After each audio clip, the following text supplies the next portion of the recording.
Welcome to Let's Have the Conversation. I'm Desiree B. Stevens, and I pathologize the system of whiteness. God, it has been an absolute insane. I'm really trying to honor the rhythm of what was supposed to be a fun September stew. This was supposed to be fun and do the Gilded Age till now. And I'm trying, guys. I'm trying. Good morning, Lisa. And yes, Mia, inhale, exhale is right. I'm trying. I'm trying. And thank you. Go on, you sunshine. Um, but I also have to honor the truth of what's happening in the world today, right? And bringing that to the forefront. So it's been harder to kind of keep up with our theme, and I hope I'm doing a good job improvising with tying in today with yesteryear, sort of thing, right?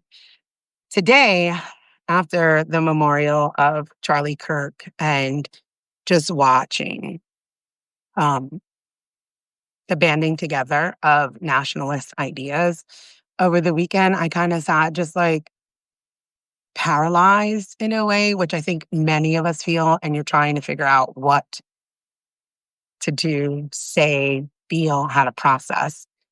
Ria says, love the greenery. Thank you. I enjoy my backyard so much. And whilst the weather is lovely, where it's not too hot to be out here or too cold, I'm going to kind of enjoy sitting out here.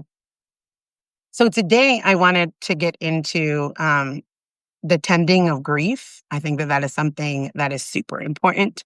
I said last week that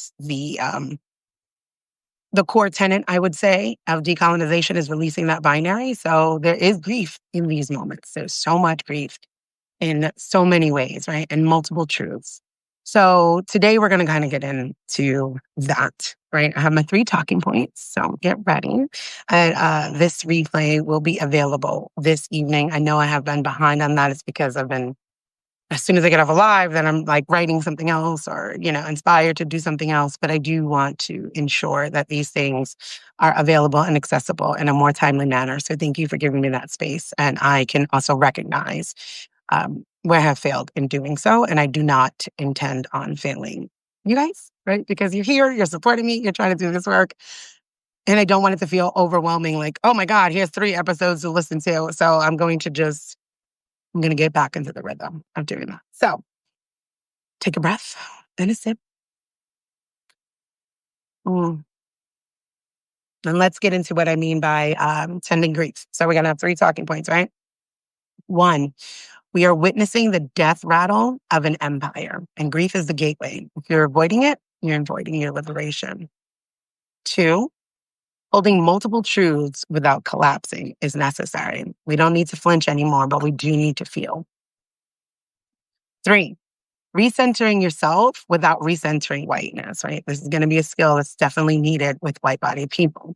And a reminder with that is that there is no supremacy without hierarchy, and there's no hierarchy without funeral, right?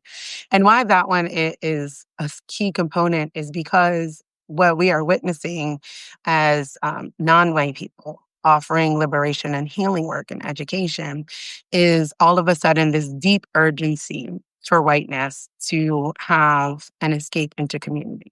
And I literally help people build community, intentional, intersectional community. And in order to be in that, you have to do the work of dismantling and decolonization. You can't just turn around and use community as a last resource and demand, but we all need to be fighting together. We all need to be fighting together. The last few days, I've been asking white women, where are you at in the conversation of the Jimmy Fallons, being stripped of free speech. And now free speech, I do not believe that, I think that we need to get to the real meaning of free speech. It is protection from the government. And when the government has influence over the FCC, that is absolutely a violation of free speech. Because I've been seeing the correlation of, well, Charlie Kirk didn't have free speech, and Charlie Kirk absolutely did. He was not silenced by the government. And to the contrary, in his death, he has been lauded up by the government. I hope we could see the difference there, right? His free speech may have been put, a stop in it by a person who decided they no longer wanted to hear what he wanted to say. But free speech does not free us from consequences or personal actions from other civilians. It is quite literally a protection from the federal government. That's it. It's not, can't say whatever you want. And even within that, you still can't say certain things, right? I gave the example last week. I was like, you can't go into a movie theater and yell fire, right? Because that is dangerous. You are now inciting a situation. So sit with all of that. And let's go back to the top. We are witnessing the death of an empire. Grief is the gateway. And if you're avoiding that, you're avoiding your liberation. The reframe that I want to offer here is that we are in a time of compounded grief, grief of an empire collapse, grief of false identities, grief of truth telling. Holding space for grief isn't just a spectacle, it's a sacred container for transformation. It isn't just political chaos that we're dealing with, it's actual death work.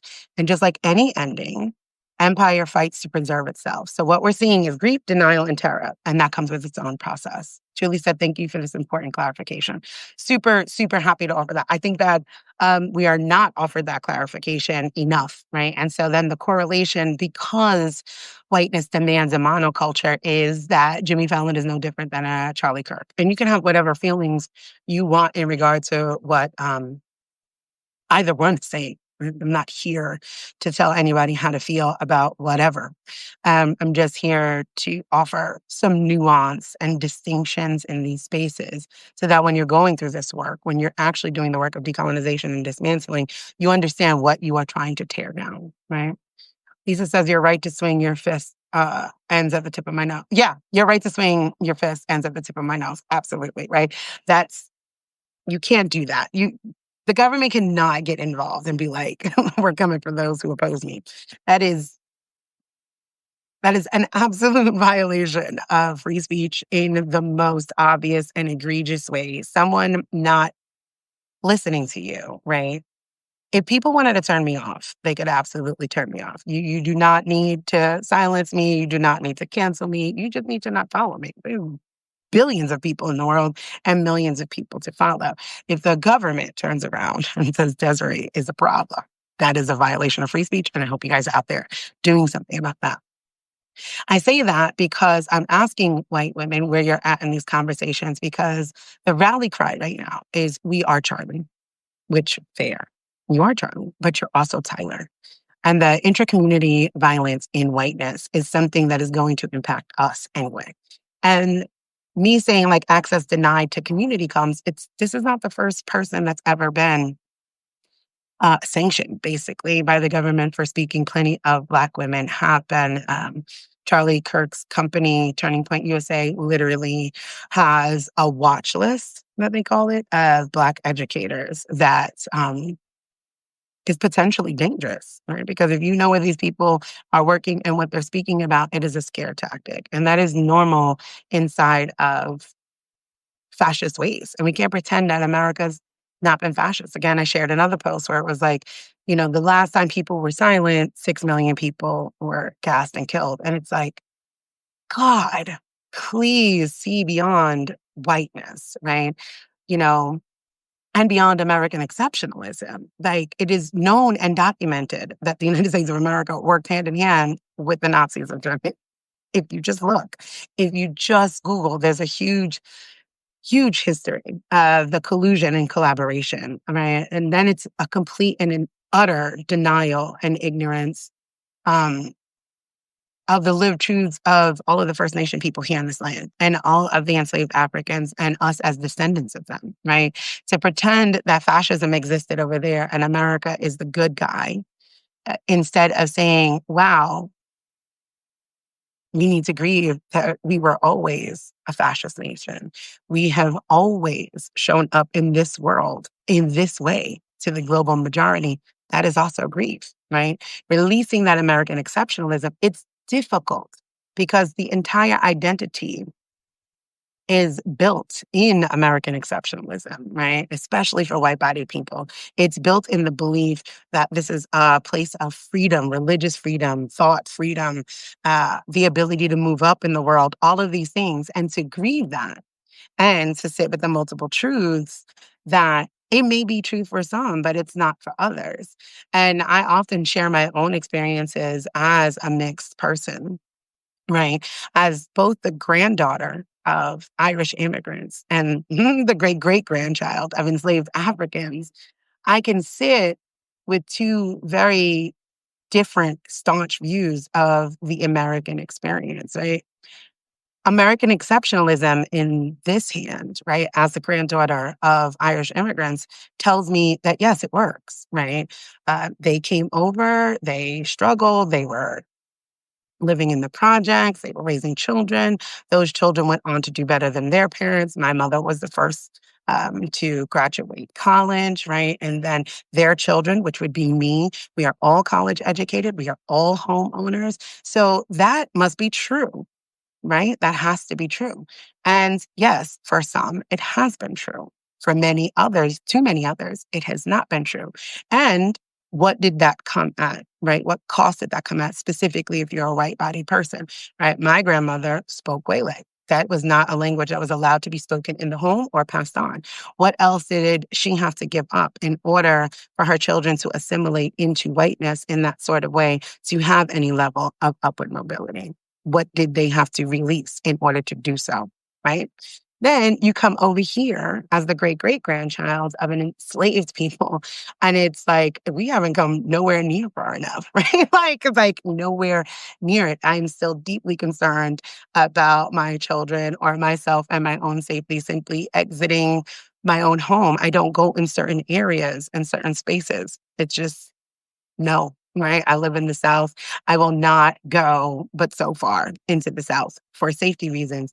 So this is that part of that multiple truths and holding that grief, right? Of the things that we have been taught and we believe to be true.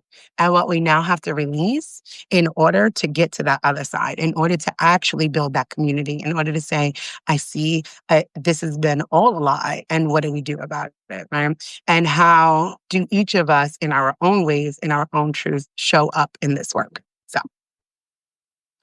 I mean, like computer, open my screen. All right. So the reframe, because guys, I offer you a reframe, is that grief is not weakness. It's an initiation into responsibility, right?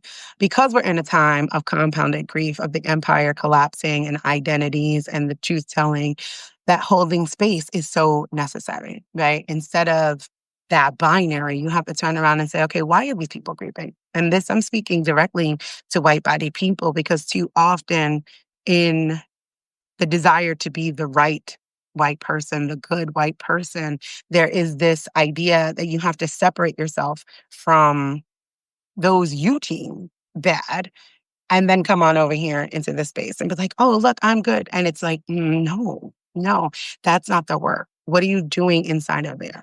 How are you seeing the thousands, hundreds of thousands of people mourning Charlie Kirk, knowing the things that he said and stood for, and then also still holding his own humanity in place and space, right?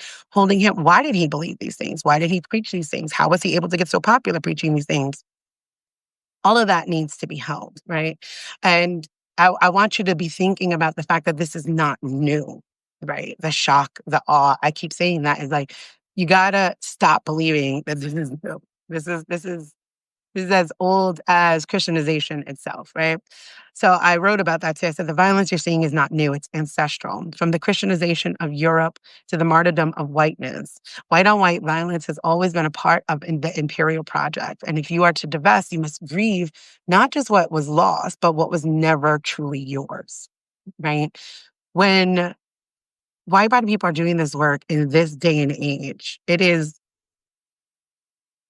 we are used as the scapegoat. I'm so glad. Julie said, thank you for this, needed this so badly.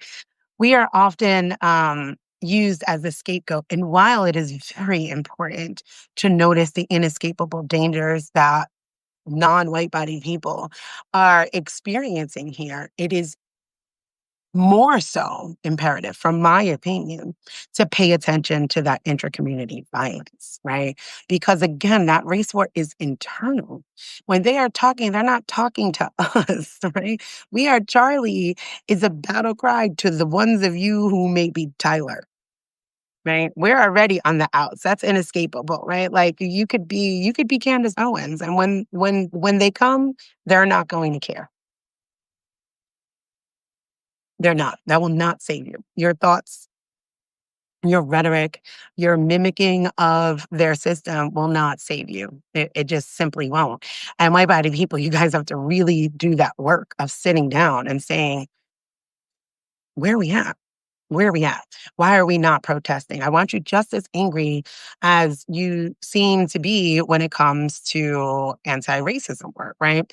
That seems to rally you guys up. Act like you can save the men too. I don't know what it is that's going to make you get up and get out there, but I need you up and out there because this is an internal war and your silence will be the death of you, right?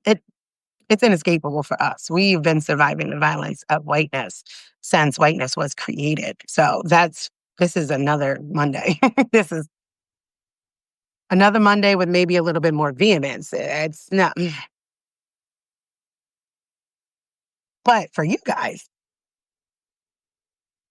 is it an opportunity to do something bigger, greater, and step into community with yourselves, right? And when that work is able to be done, that is how you are able to then create that intersectional, right? Intentional community because you are finding your people. You are sussing them out through the crowds of millions. I said that before with the blue bracelets. I was like, those blue bracelets are not information for us as Black people. Those blue bracelets were literally so white body people could see who's safe amongst you, who shares your similar ideals, possibly. Not for us, because no matter what, white body people are dangerous to us because that's a system of whiteness. Blue bracelet, purple hair, every single tattoo and piercing you could think of. Still dangerous. Does not matter. Race is the first marginalization in a white supremacist society, and that is what this society is founded on. That's those hierarchies. That's a system of whiteness. Miriam says, Amen. Our silence will be the death of us. It absolutely will, right? And we see empire dying, right? So I know that there's this like freeze thing, but this is it, right? That death rattle, that grasping for air, they are doing everything to hold on, right? This is the last final vestige of that system of whiteness holding on. And they have resurrected their own Christ. They have literally made Charlie Kirk, it's no different. It's no different. We are watching time happen in time loops. It's no different. They have deified this man. They have deified him. They have given us a grieving widow, like they gave us a grieving mother for Christ. They have picked her up and made her, this forgiving, loving pillar of Christianity, and they have deified him. And they gave you a new battle cry, right? For the continuation of Christian nationalist supremacy, right? You start pairing that with, ecumenical documents, eschatological truths, Christian nationalism, Christian Zionism, and you start pairing that with what's happening globally when you start seeing the same sort of violence happening in Gaza and Palestine, a land clearing for Christian nationalism. It is literally about getting that land cleared for the second coming of Christ. I've written about this. When I first started on Substack, I had jumped off of TikTok because it was too volatile to have 60-second conversations about something so deep. And I started writing so I can offer more depth and more nuance into these things. And so some of my first articles are literally about Christian Zionism, nationalism, what was happening, what is currently happening in Palestine, and for the expansion of Christian Zionism, right? So all of that, they are doing all of these things, and white body people have to be the ones that are like, no, no. Lisa says they drew straws and CK was the shortest. They decided to make him the martyr. Yeah, without even telling him. That's how violent, right? Like maybe he didn't want to leave his family. Maybe his message wasn't this, but he was more powerful to white supremacist Christian nationalist regime dead than he was alive. Many people had not even heard about Charlie Kirk. He was still very much, um, you know, contained to his base.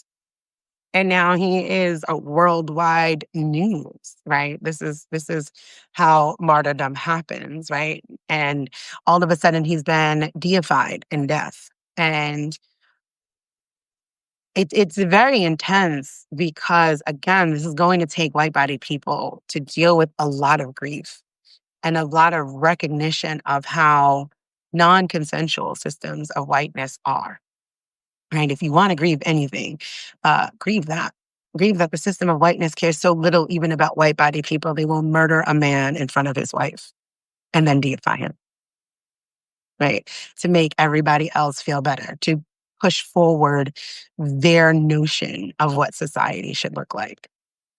Tiffany says, I honestly had never heard of him until the day he died, right? Unless you are uh, in that base or watching that base and seeing what is being said and talked about, right? And I said that this was a problem when people were pushing right wing talking points and Christian nationalists off of Facebook. I was like, you guys are just creating an echo chamber. It's not like they will not exist, right? Like, so I immediately, when everybody was pushed off, I immediately went to Parler. I immediately went to Truth Social, and I was like, great. Now you've created a space where they will receive no pushback, and they are just in their echo chambers having a grand old time. And that is exactly what is happening, right? I've been talking about the Gilded Age and the rise of the Klan and how, Reconstruction was never successful. It was put to sleep, and we are living in that now.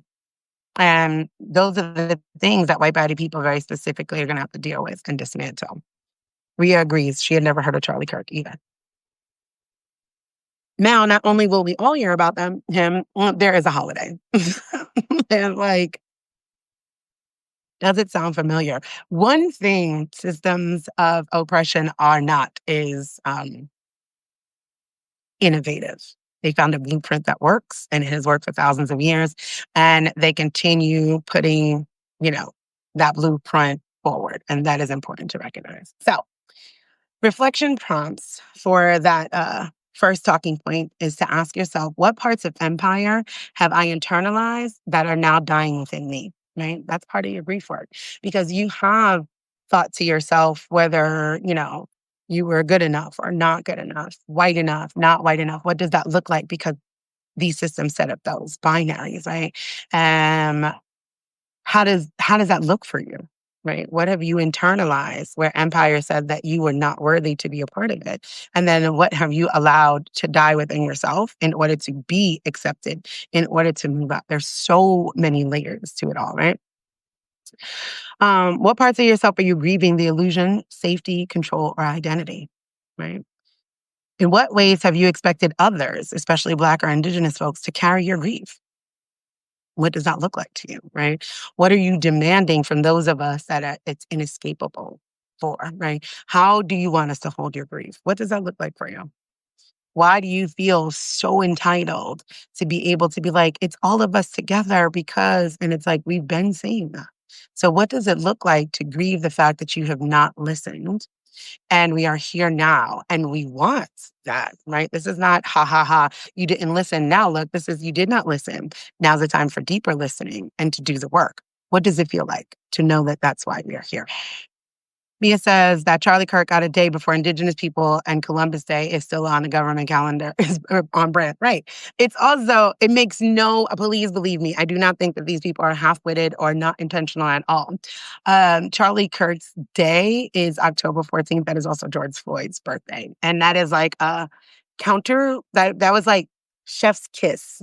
That was chef's fucking kiss, a kick in the teeth to the Black Lives Matter movement, right? That started with George Floyd in a national sort of way.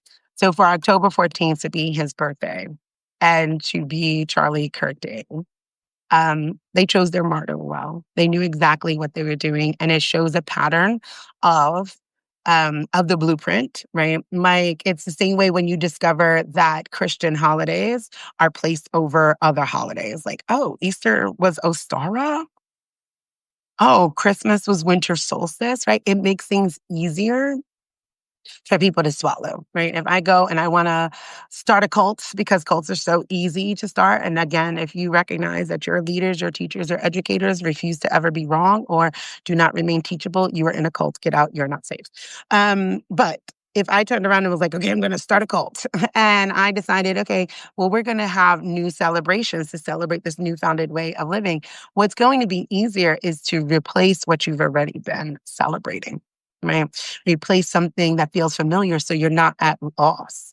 Right. And you'll find your own way for a while. You'll find your own way to keep your own rooted truths in that. But eventually they will fall into assimilation to the dominant culture. And that is what's happening, right? George Floyd was such a big motivation for Black Lives Matter movement, for this DEI push, for the anti-racism culture that developed since 2020, and replacing that with the martyr for Christian nationalism is absolutely ingenious for them to do because it gives them a binary. So, right, it's like, forget you and look at what we're doing. So, talking point two, holding multiple truths without collapsing. We don't flinch anymore, but we do feel. The world is not binary. In the midst of collapse, you'll be asked to hold contradictions, pain and peace, loss and freedom, complicity and innocence. Healing requires you to sit in paradox. You can be a survivor and a perpetuator of harm. You could be grieving and be the source of someone else's grief. Truth isn't binary, it's braided, right? And I want us to really sit with that because, very specifically, working with white bodied people, right?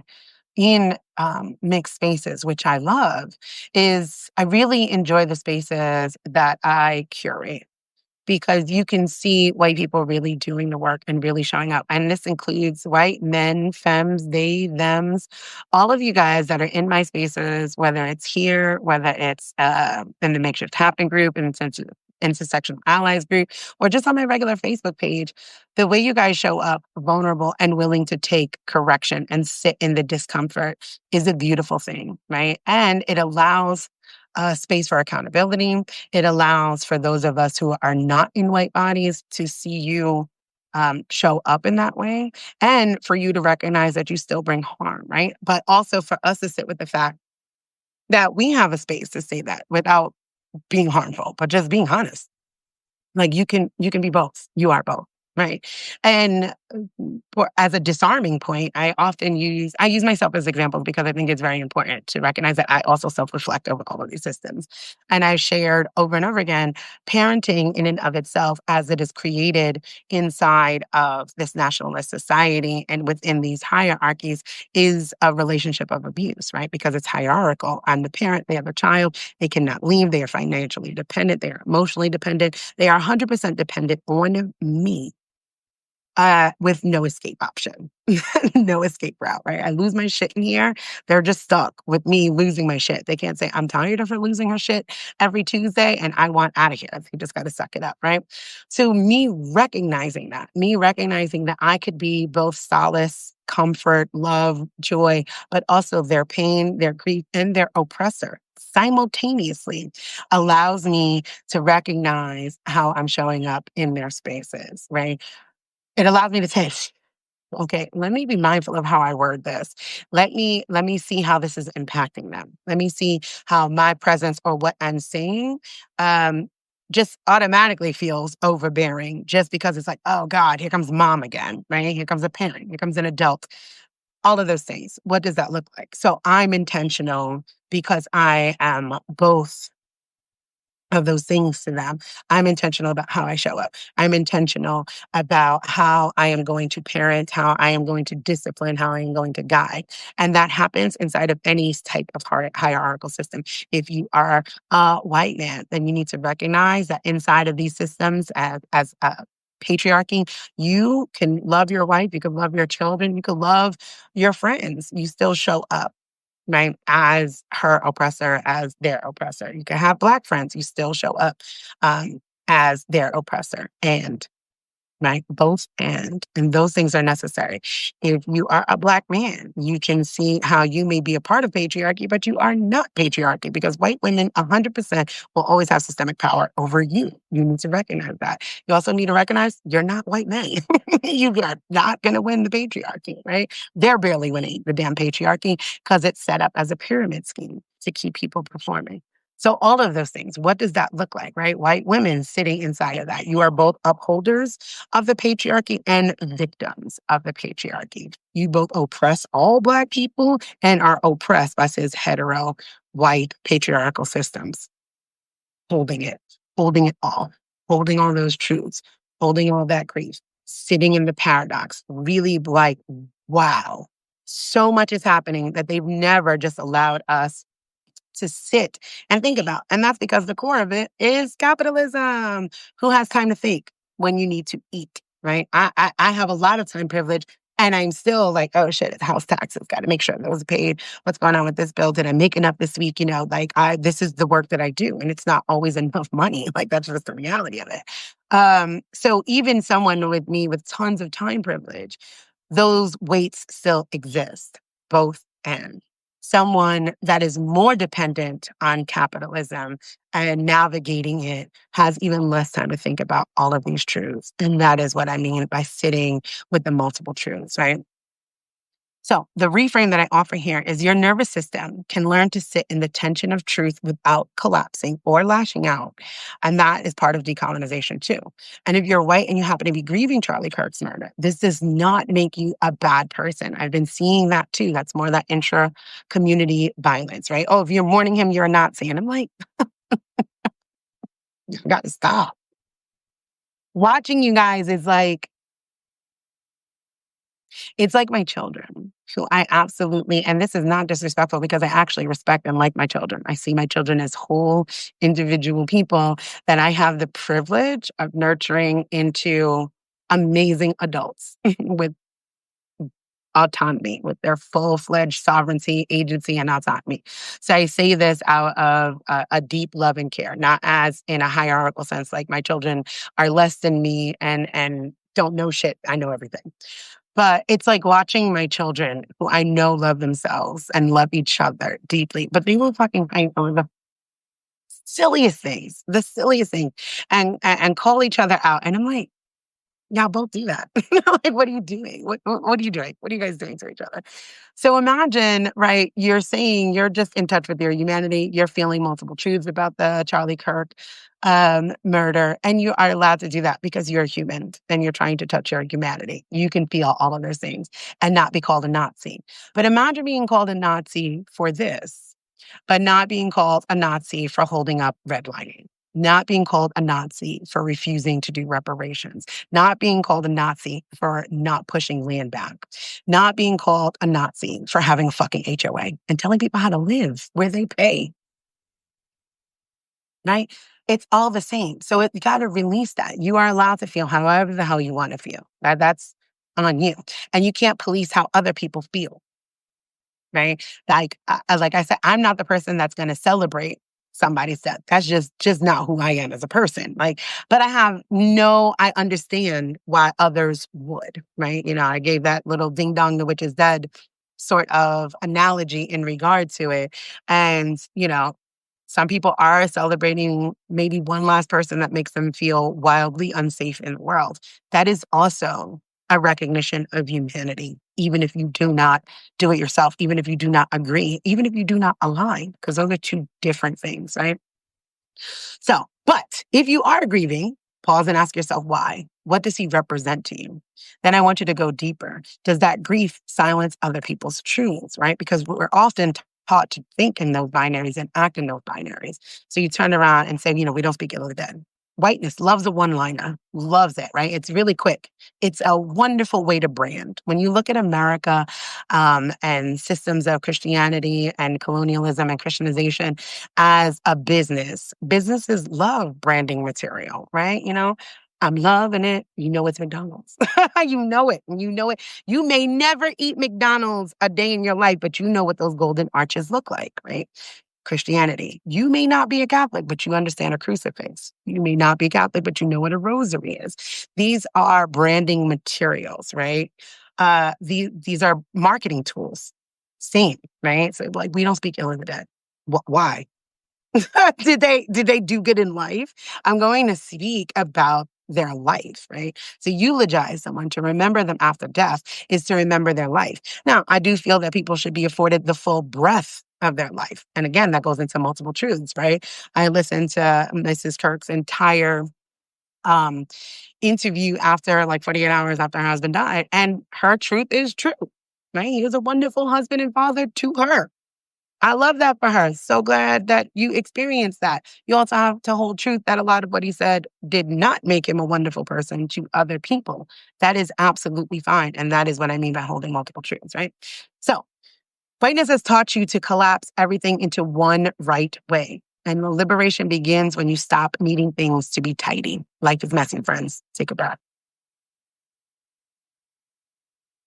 Swear I try to honor this 30-minute time limit that I've given myself.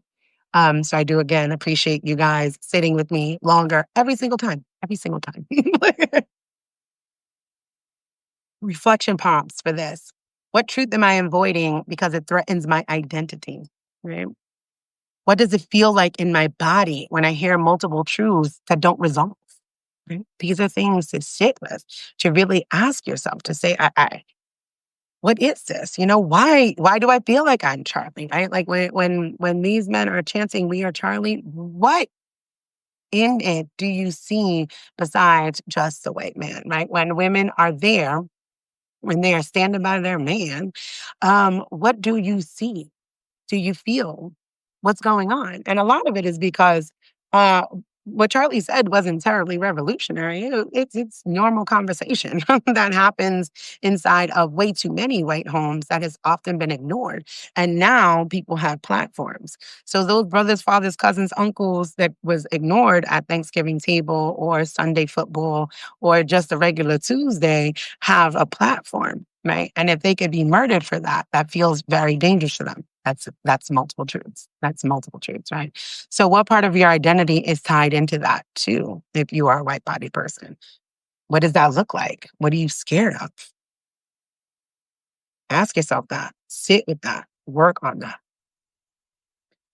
Also, talking about three, that's where we're at. Because there's more reflection prompts, but I'll put that into the replay. Hi, Jen. Hi, Linda.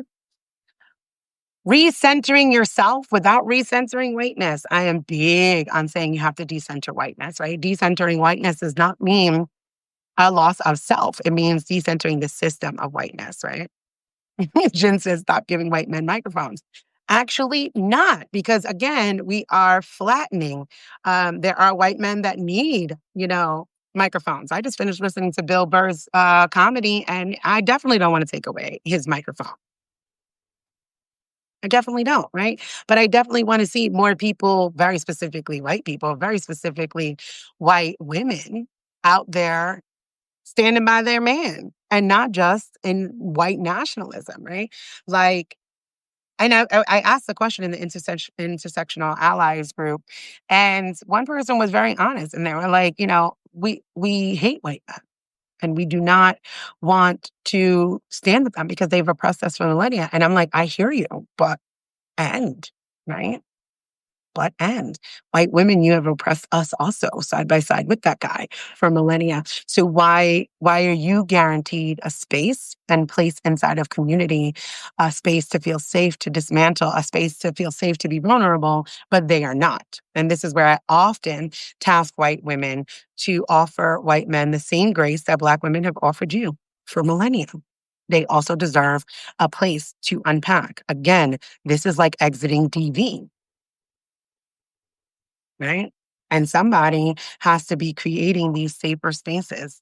And I have no problem. I love doing what I do. I love curating and creating those spaces, right? But I need you guys to step in and do that as well, right? And that's recentering of self. Ginge says, I'm not giving them meow meow until we can get autonomy back. And that's fine. uh who splits truths? Lisa. Are you talking about Bill Burr? And if so, tell me more. So recentering yourself without recentering whiteness. There's no supremacy without hierarchy, and there is no hierarchy without a funeral. The death of an empire is not the death of white people. I think that is a lot of what's getting confused in these broader spaces of white nationalism. Jen says, have a hard time with Bill Burr because usually when white men are pointing at white women, it's to take the heat off themselves. How do we know Bill Burr is actually dismantling? Bill Burr has a black wife. That's enough for me and black children. And has. And not once in any of his comedy has he not taken accountability for his own roles in upholding systems, right? Even in the very popular one where he was like, white woman, you swung your Gucci boot right over black people, black women, and you kind of took front and center and things. He said, we're saying, they are saying, sit here right next to us and take your lashing. He owns it. He's not beating up on white women. And white women could not hear that even when I said that. He is saying, sit here right next to us. And he's also not using his black wife and children as a scapegoat. He's not saying, oh, no, not me as a white man. I got a black wife and kids. He's saying, me as a white man, I have upheld these systems. Here's what I've learned. And fellow white people, white women included, sit down next to me and listen. That's the difference. He owns it. He takes accountability. His last special right now, he was talking about, a lot of different things. And he has never not owned his own roles in it. Oh, you didn't even know he was married? He's very private, right? I don't even know the name of his son. I think his daughter's name is out there. He's very private about his marriage and life and wife. And I respect that because he doesn't use her as a token. He just happens to be. But if you're asking me, that is why I know he's doing the dismantling work because she is a very outspoken Black woman. He is not married to a Black woman who is performing systems of whiteness. She is an outspoken Black woman, and just the way he shows up in the world and the work and how he owns his accountability as both and. Oh, well, thank you. See, Jen said, okay, that's a bit different than I thought, and I didn't trust my own take on it. And that's okay, right? Because that initial take on it, right? That's the both and, right? White women seeing white men speaking is an immediate trigger. Right. It immediately opens up trauma of fathers, of patriarchy, of harm that has happened for millennia to white women and femmes. That's yes. like I, yes. But then in that, you take a pause and you breathe and you actually listen. That's the same thing that we have to do when we step into spaces and are working with white women. White women are usually so much more open to working with Black women because they're like, oh, well, I will work with other women. But when we step into those spaces, we have to then go through the process of that too, right? Like, gosh, these are the same women that have harmed us, owned us, harmed our children, created spaces that are unsafe for our children in our neighborhoods, in our schools. And we have to do all of that and still show up, right? And still give you grace and still give you nuance and still give you the space to dismantle. I want you guys to do the same. That's all I'm asking. I'm asking you for to do the same exact thing that we're doing. Sally says, Des, check out Nick Shoulders. He's a singer-songwriter. I went to his show in KC and thought about your work. He's a white man who deserves his mic. Okay, awesome. Thank you. Send me that because matter of fact, let me screenshot. Jen says, they put all their accountability on women and the women around them. I'm suspicious of any white man who just starts yelling about any woman. And he doesn't do that, though, right? He doesn't. And I get that because I have this same conversation with Black people when I'm doing this work with white women. They will say the same thing, just insert white women. They put all their accountability on all their accountability on men because white women blame white men, and we round and round and go in this circle as if there's never been an escape or way out or what have you. And again, multiple truths, and that is a really difficult spot to be in. Right? Again, it's grief work, and it's tending to the grief of being both harmed and the harmer. Right? Perpetuator of harm and victim of harm is not a comfortable place to be. But dismantling and decolonization work is uncomfortable, right? Community building is uncomfortable. It can't just be something that's extractive. Well, we're all in danger now, so let me into community. No, that's not safe because you will come into community with those same extractive behaviors and demand something with zero accountability, none whatsoever. And that is not fair. Thanks, Sally.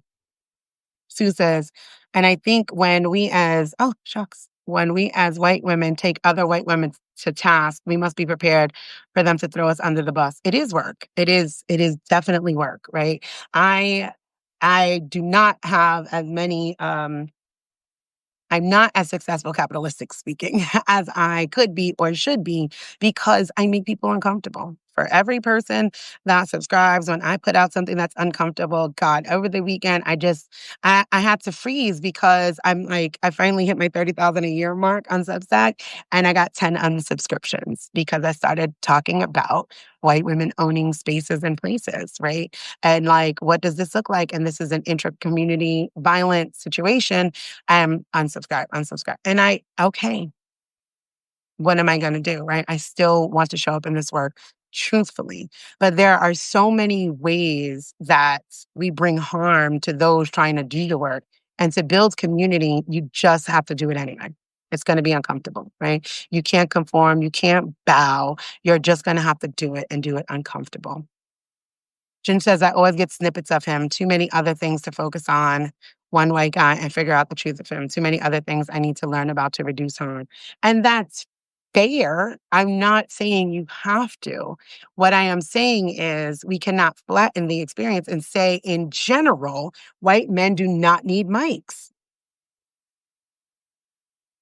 That's what I'm saying, right? Like that's a very blanket statement that shuts off people that are actually doing the work of dismantling, that are showing up in this work, that are speaking truth to power, and to silence one um, voice that is needed because that's just a comfort, right? Kate, like Kate said, right to comfort.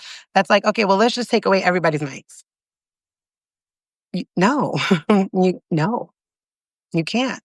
I, you can't. Their voices are just as important. And I want to see more of those nuanced conversations inside of whiteness. I want to see more of picking up those. I need to see less, very specifically, from white women hating of white men and more trying to figure out how the fuck to work with those that are working with you. Did I freeze, Lisa? Oh, you see.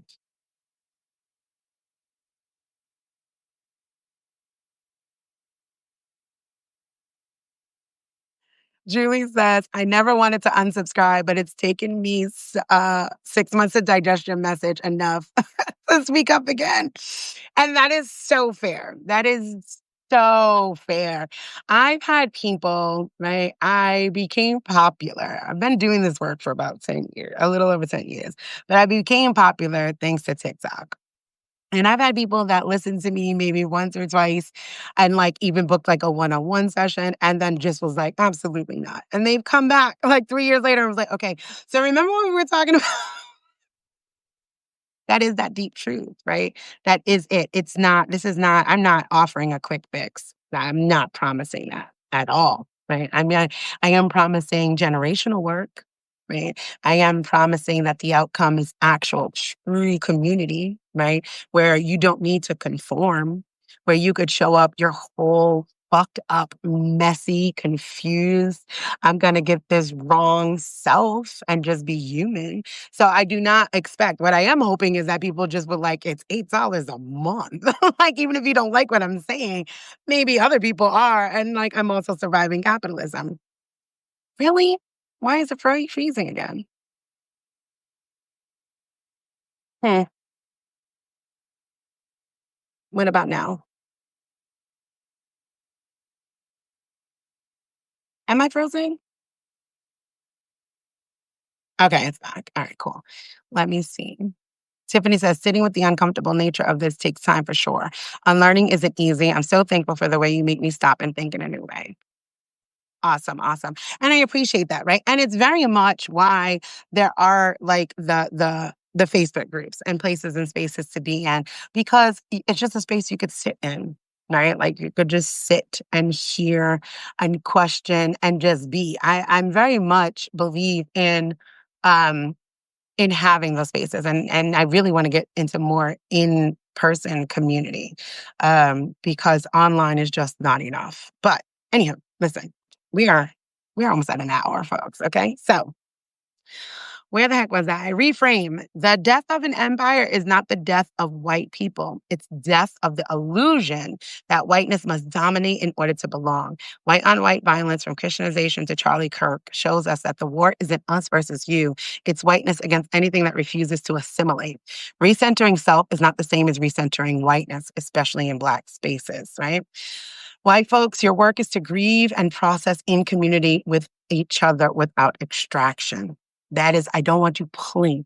Come, lay it at the altar. Whatever you need to do, sit down, be uncomfortable, ask the questions, specifically in my space. I can't speak for other Black women, educators, healers that are doing this work. I team with those who believe in healing as a way to community building. So if you are in a space that says curated or, run by Desiree B. Stevens, that you're safe there for that, right? I would jump in the comment section quick and be like, we don't do that. You got to allow people to be wrong and make mistakes and have questions. And as long as you're willing to be, guided along on that journey, you're going to be fine and you're going to be fully safe wherever I am. Sally says, wisdom of the sower, when you're planting seeds in darkness, not all will grow. This is true. This is true. Okay. So the reframe here, right, is that the most dangerous thing about whiteness is not only the violence towards Black people, right, which you have now accepted in the past 5 years, is that it devours its own. And that's the new thing you have to accept. Your healing isn't supposed to be invisible. It's supposed to be self-responsible. Decentering whiteness means centering your own grief and community with other white folks. And decolonization has to be something that you see as sacred. It's not soft, though, right? It is accountability and it's composted. It's all of the work happening at the same time. And that is not easy. It's not. And for people who are in therapy, how long have you been in therapy? You didn't go to a couple sessions and turn around and say, okay, I'm all better now. Right? You realize that you touched this layer and wow, okay, I processed that. And now there's more layers and more layers. And that's the same thing as decolonization. The reason why I never went, when I realized when I was on a therapy track, when I realized that becoming a therapist, that the code of ethics there would not let me tell people what to do. I was like, oh, that's not that's not what I can do. I want to be able to tell people what to do. And not in a controlling way, but like how I offer, here's your, praxis, here are some actionable steps, or to just be able to say, no, here's what you should do instead. Right. And in that field, in that sort of way, did not allow me to do that. So I was like, okay, we'll stop that and we'll find ways to work that around that. But there's always going to be layers, right? There's always deeper parts of yourself to meet. And I'm okay with offering grace because people can truthfully only meet you as deeply as they have met themselves. And systems of whiteness demands not only a monoculture, but it demands that people be superficial. Hey, how you doing? I'm good. Everything's going well. Work's great. Kids are doing good, right? You don't really, that's not, I always ask people when people say, how are you doing? I'm like, you want the truth? Because I'm fucking tired. I'm tired. I'm worried. I'm like, it froze again? Let me know when I'm back.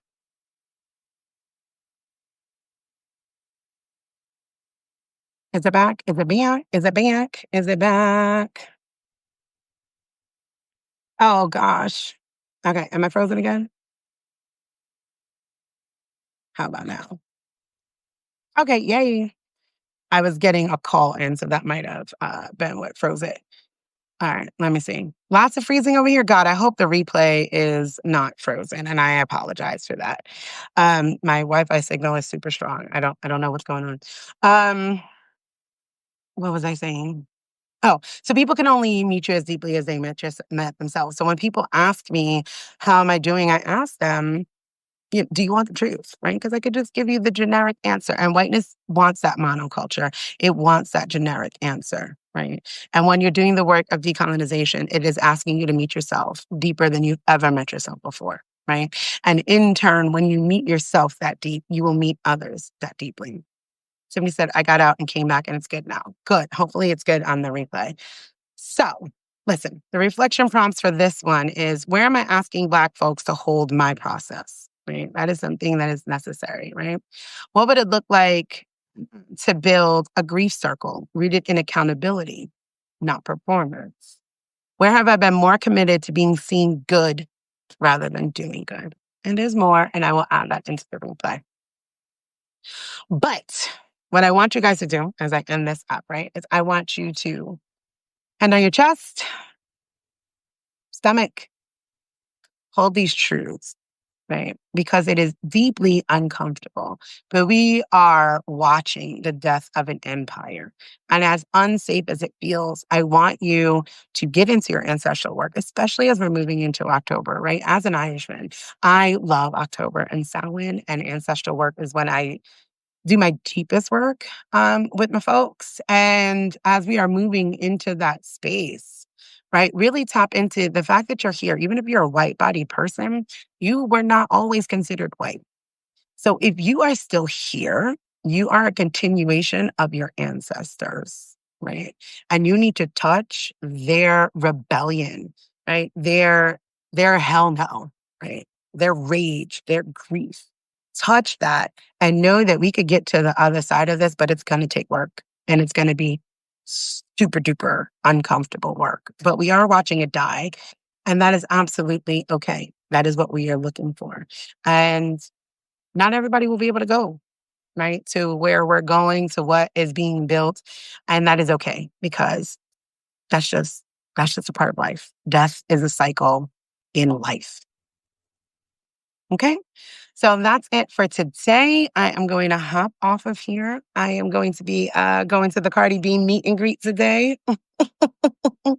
I love me some her. I find her to be absolutely amazing and authentic and real. And ever since I've seen herself on Love and Hip Hop, I feel like my little sister is winning. We're from the same part of the Bronx. And she is absolutely adorable to me. So I'm very excited to go and meet her and just be like, I see you, girl. Keep doing you. So listen, take a breath, drink some water, move your body. There is work to be done, and we can do that in community. I will see you guys on Wednesday. Thank you so much. Oh, bye.